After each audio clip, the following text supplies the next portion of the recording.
नाशिक शहर गुन्हेगारी मुक्त करण्यासाठी नाशिक जिल्हा कायद्याचा बालेकिल्ला हा पॅटर्न सर्वच संशयितांच्या तोंडी वदवून घेत पोलिसांनी गुन्हेगारांना चांगलाच दणका दिला होता।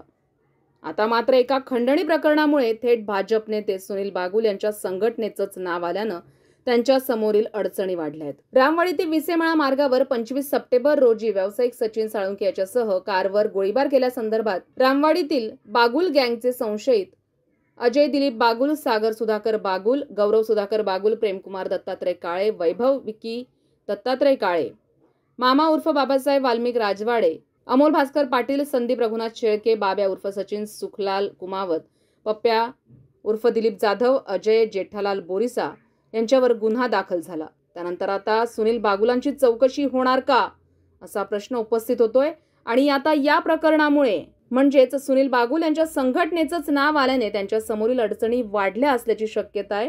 त्यामुळे येत्या काळात बागुलांच्या एकूण संघटनांसह त्यांचं साम्राज्य नेस्तनाभूत होण्याची शक्यता असून या प्रकरणाच्या तपासानंतर बागुल यांची ही चौकशी होण्याची दाट शक्यता आहे।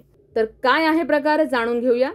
सुधीर सालेयन या व्यावसायिकाच्या फिर्यादीनुसार 15 एप्रिल ते 2024 पासून आतापर्यंत अनिल शेंडगे वय वर्ष 33 राहणार मोरेमाळा मखमलाबाद रोड पंचवटी यानं कॅनडा कॉर्नरवरील वसंत मार्केटमध्ये असलेल्या श्रमिक माथाडी व गाडबोर्ड संघटनेचा प्रतिनिधी असल्याचं सांगून सिटी सेंटर मॉलमधील टाइम झोन गेम सेंटरचे मॅनेजर प्रमोद पावसे, रिलायन्स सेंट्रीचे मॅनेजर किशोर गायकवाड, PVR सिनेमाचे मॅनेजर विवेक शिवदास, MRDIYचे मॅनेजर दादासाहेब गवळी, रिलायन्स ट्रेंडचे मॅनेजर कुणाल दोंदे, रिलायन्स डिजिटलचे मॅनेजर श्रीकांत सोनवणे आणि होमटाउन शॉपचे सालेयन यांना व्यवसायाचा माल खाली करू देणार नाही, शॉप बंद करून टाकेल, स्टोअरचा माल खाली करण्यासाठी आलेल्या वाहनांखाली चिरडून टाकेल अशी धमकी देऊन दरमहा 10,000 रुपयांप्रमाणे प्रत्येक महिन्याच्या 1 तारखेला पैसे घेऊन आतापर्यंत 1,80,000 रुपयांची खंडणी उकळली आहे। तसंच इतरांकडे पैशांची मागणी करून श्रमिक माथाडी संघटनेची दिनांक